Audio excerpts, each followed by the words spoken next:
What black market existed in your school? I sold packs of batteries for when people's TI-84/83s were inevitably dead on test day. I had a few hand-me-down 83/84s that I rented out for tests, classes, and calculator checks. Also had phone chargers. Not really black market, but I hope that counts. When I was in middle school, Beyblade was hyped. I was into it too and found out that there are way newer ones in Japan but not here. Looked further and found fakes that looked almost like the real ones but way cheaper. You know where this is getting. Bought some for me to create interest in them. Showed them the fake boxes all in Japanese so they thought it's real and bought a bunch of them. I made something between 400–500 euros in half a year. I used to sell bootleg movies in high school.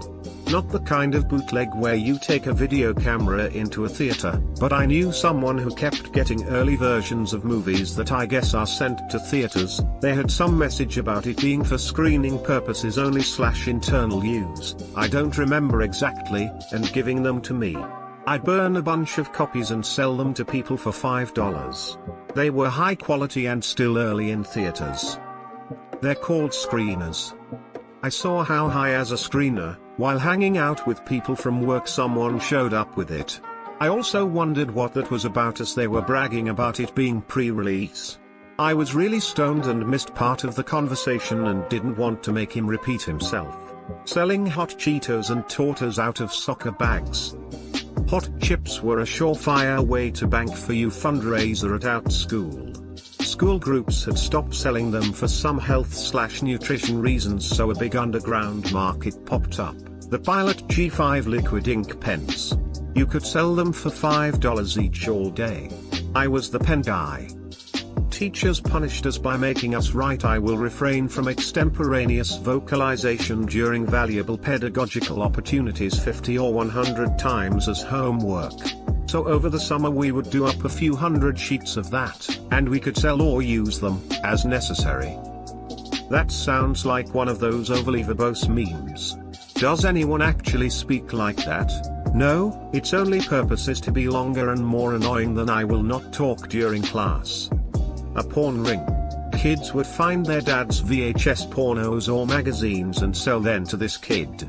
Then he'd turn around and sell it for profit. Funny thing is that when the principal caught wind of it and found all the porn in his locker but the money wasn't there, the kid used the locker under his and hid it all in the bottom. The porn hustler dude is now a cybersecurity analyst. I asked him at our reunion how much he thought he made back then. He claims $900 in 4 months. I went to high school during the 80s. There was no DVDs or internet. There was a kid, John, whose parents had a publication distribution business. Basically they would go into stores and pull last month's unsold issues of whatever magazine and put the current one out. Apparently they had to tear the cover off each copy and destroy the rest. What John would do was take the magazines from the trash and sell them at school. Actually, the transaction went down off of school grounds, but deal was made at school. He had everything, you name it. If there was a porno mag being printed, John had a copy. I think you just accidentally made up a Shawshank-style monologue. Nice work. Posted about this before. I sold porn mags I'd acquire after Japanese businessmen would leave them in their motel rooms. Which only begs the question, why were you in motels with horny Japanese businessmen? PPPs, positive participation points. These were little yellow tickets that teachers handed out to students who were participating positively. Every month there would be class-wide and school-wide draws for prizes. The more PPPs you had, the greater your chance of winning was. Didn't take long for kids to copy the template in Word and start selling stacks of PPPs. This feels like it's straight out of Diary of a Wimpy Kid. I forget which book, but when the teachers used to give out points for being nice and people would just use the photocopy room to print out stacks of them. Or when Greg's mom started Mom Bucks and he found the board game it was from and took a bunch of them. Bubble gum and chewing gum. It was in middle school. Huge supply for chewing gum. Down the road there was a little cafe that sold those 5 packs of gum for 10 cents. I walked in with a $5 bill and bought as many as I wanted. I sold each stick at 25 cents each and 50 cents for Big Red. I made a huge profit. People started getting jealous and I got into a few fights over the amount of gum I was selling. Finally, the school caught on and told the store not to sell gum to students anymore, and thus my days as a gum dealer ended. Only on Reddit can you find someone as a gum dealer. The cafeteria, not school run, kind of just a cafe inside the school, would charge $3 to $4 for a peanut butter and jelly sandwich, so one girl kept the ingredients in her locker and charged $1. When the school caught wind and shut it down, they tried to guilt us all by saying how the cafeteria was someone's livelihood and we were taking away from that. But like, $4 for peanut butter? The market adjusts. This is tyrannical regulation. School abolishes free market and democracy. JanSport book bag strings. I was in school when JanSport backpacks became popular, at least in NYC they were, and one of the things everyone loved were the strings on the zippers. It became a huge problem where students were stealing strings off of others and either hoarding them or selling them. The solution became using a lighter to partially melt your strings together so they couldn't be untied without breaking them. Leaving your book bag unattended anywhere was the equivalent of leaving your car parked in the wrong neighborhood in 70s/80s NYC. Edit just remembered I ran a short-lived market selling scientific calculators back in high school as well. I actually found where the school stored theirs and was stealing them little by little. I'm not proud of it, but my morals were very loosey-goosey back then. Ecstasy and burned CDs. That escalated quickly. Edit spelling. Yeah, it's sad to hear when kids sink so low they get into a life of crime and buy burned CDs. Well, in college I happened to know all the people that could get me every drug imaginable. Like, forget that we also had chemical engineering students, one of which got caught making high-quality meth to pay his student loans. Breaking Bad spiritual sequel confirmed. I never got pocket money, so I used to do other people's maths homework on the bus for £1. Mine had a couple I knew of, all by a good friend of mine / he made copies of school dance tickets and sold them at half the price. School found out when the entire gym was packed for the semi-formal even though they only sold like 100 tickets, and he got suspended. Next month he rented a community center for a night and ran his own unofficial school dance. School admin tried to bust him for this as well, but all they could say was not to sell tickets on school property / he went down to the States shopping with his parents often, Canadian, we live close to the border, and bought cases of the pop that you don't see around our parts, like all the obscure Mountain Dew or Coke flavors, and he also had boxes of full-size chocolate bars. Sold them out of his locker, which was just outside the cafeteria, for $1 while the vending machines and safe charged $1.50 or $2 for each. Made it about a month before they had the security stand within view of his locker to give him shit whenever they saw him selling something. On top of that, he also sold pot for his junior and senior year. Guy made bank in school. Another one is the Fight Club that went on for a couple months where there was a large amount of gambling going on. I think that one just kinda tapered off after people got bored. They were smart enough to have that one off school grounds, country school with a public park right nearby. Originally we only had vending machines in the field house, so people would give jocks money to go get them snacks and sodas.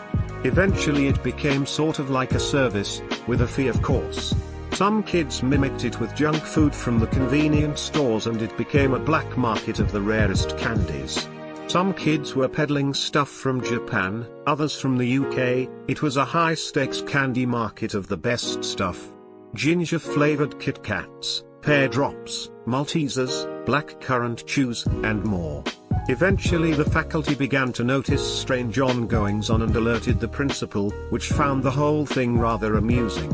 A few weeks later, we had vending machines throughout the school, but for that one semester, it was a lawless land. Were there turf wars? What the fuck, Johnny? What are you doing in my side of the building? Is that Pocky? All the other sides of the building were taken, even the third floor. Besides, I was here first. You better get the fuck out before I beat your ass, and fighting ensured. It's not funny.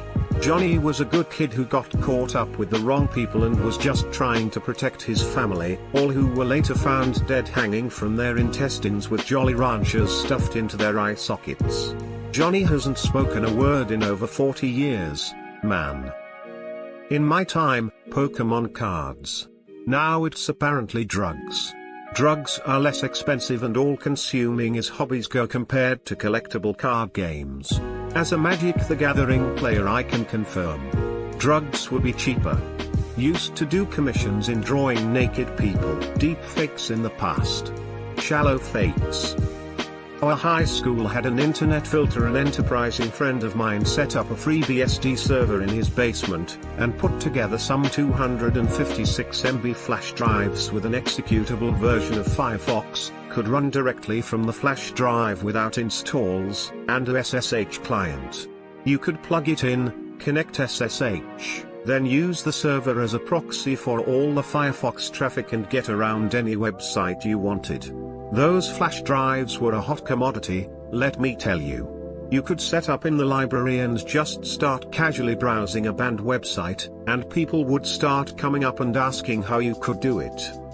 In middle school, I accidentally brought up the login for the network security software.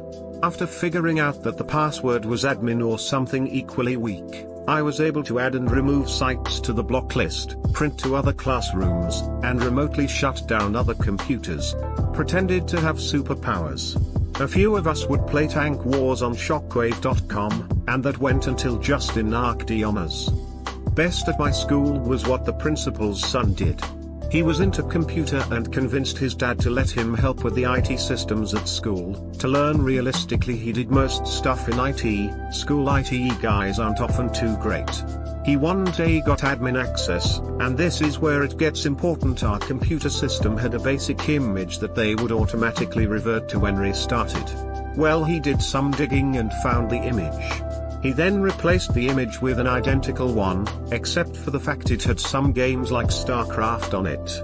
Within a week every computer had StarCraft on it, and it took them updating the system years later to fix. In 8th grade, 2001, I got a Playboy from my older sister's BF. I cut out the nudes and sold them one at a time to the rest of the guys I knew. A $5 magazine turned into close on $50. I didn't get caught, but a few days later another kid tried the same thing with one he stole from his dad's stash. He was caught. School tells his dad. Dad is unusually pissed off about it. Turns out it's dad's favorite SUBC. It was Cindy Crawford in the centerfold. This is an actual problem with antiquarian books, especially ones with maps. Greater than this is an actual problem with antiquarian books, especially ones with maps. I know what you mean. Our local library always had a waiting list for the new atlases, and you had to open them with a thick pair of rubber gloves because some bastard always came on the good maps before you got to them. The older maps were just disgusting with layers and layers of jizz, but what else could you do? It's not like you weren't going to crank one out to the new Soviet borders after waiting 6 weeks for your turn. Fuck, I still remember when Kosovo was established in 2008. Some poor teenagers waited months to see the new Serbian border, but by the time they got the new atlas the pages were so soaked with body fluids that you couldn't even make out Pristina. When South Sudan split off in 2011, the library was so backed up that some of us started jacking off to globes, but for the most part that fad died off by the summer of 2012. You can still make some money selling old globes to collectors, but they've got to have some weird shit on them, like the Democratic Republic of Yemen, only lasted for 45 days in 1994, and to be honest, most people don't get into anything that hardcore. Some people claim they can't get off without some violent annexing, but I think you'll find it's just teenagers pretending to be edgy on the internet. Most people are perfectly content to beat their meat to border changes that occur strictly through peaceful means, such as the purchase of Louisiana in 1803. Now of course with the internet people just spank it to Google Maps in the privacy of their own homes. Nobody will appreciate how hard it was for teenagers to find good aerial photography of major cities in 1970. I think we all knew that asshole who had an uncle that did aerial photography, but he was full of shit. He was just stealing National Geographics from his dad's collection like everyone else. Random side story. I used to date a girl in college that called her special area the 49th parallel. I could tell when she was in the mood because she'd ask if I was feeling British, since the only exception to the 49-degree line is that the British are allowed to swing south around Vancouver Island, if you know what I mean. PlayStation 1 and 2, memory cards stuck on a boss. Want the treasures without having to beat the game on ultra hard? There was a guy who in my grade who, for a fee, would play any game and get where you wanted to be, then give you a memory card to copy over the save file. Naturally you had to return the memory card to keep the ball rolling for everyone. The OG pro gamer. Drugs and lots of them. You could get anything from weed to heroin. High school, you could do this at my middle school. Edit, not anymore. You could do this because 2 of the students were gang members and one of them was a drug dealer which my best friend bought from. They graduated and I'm not sure if there are the right people there at my middle school. I was on crack when I left nursery M8. My school banned soda. I used to keep a cooler full in my car and sell them for $2 a pop. Greater than $2 a pop. You must be from the Midwest. Canada. Iodized salt and simple black pepper in the lunchroom. I'm not kidding. This was around 2004, USA. Our cafeteria coordinator was trying to do everything healthy and by government rules, so no added salt. Bogus, but whatever. But she also took the pepper too. Kids in my school didn't really pack lunches, as most of us got reduced lunch. I was pissed, as they just boiled canned veggies and gave them to you in a bowl with the juice, and wasn't going to stand for it. I was also a huge asshole in high school, so I made a plan. I bought salt and pepper shakers and put them in a zippy bag to carry in my backpack. I broke them out at lunch every day, and shared with about 70 kids. We made it through for about 3 months, and then they finally caught on who had them. I got silent lunch detention in a separate room for a week, and I made sure I put my salt and pepper out on my table every day. But then, when I came back to the normal lunchroom, like 30 people had salt and pepper shakers. Shakers everywhere, and the coordinator was pissed. Oh, it makes me laugh even today. She still refused to put out salt and pepper, but we all had it anyway. It continued until I graduated from there. My mum owned a sweet shop and sweets were banned in our school as we had to be healthy meals and all that. So she'd constantly give me bags of sweets to smuggle in and sell every day at dinner. Made an absolute bomb. Greater than made an absolute bomb. Starts with candy dealing, moves on to terrorism. I try to give my kids a decent education, but the ones who became domestic terrorists all buy premix and ignore the chemistry we teach them. In high school, a kid on the wrestling team had parents who constantly went out of town on business. So he drained their swimming pool and would host fight nights with the fights in the pool. It was called Beat That Ass. He facilitated betting and made himself more money than a high school kid should have. He tried to recruit anyone in the school who looked like they could hold their own in a fight. Eventually bands started playing at them and he started burning CDs of each event's music. They were printed and numbered so each one looked like the Now That's What I Call Music CDs, but instead of Now they said BTA. Source, was in a band that was asked to play. We declined. Edit, he didn't empty and refill the pool for each event. He emptied it once and it stayed empty. But his parents wouldn't have noticed nor cared either way. Edit 2, it might have been called Whoop That Ass. I dunno. It's been a while. Shit, this looks intense. How bad did the beatings get? In 5th grade I sold fairies to every single one of my classmates for $1 each.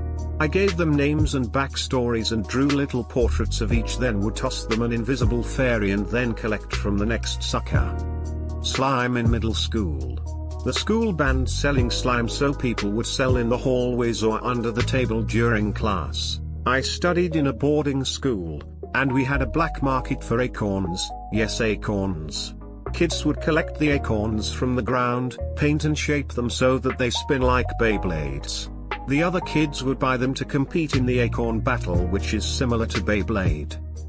That was unexpectedly wholesome.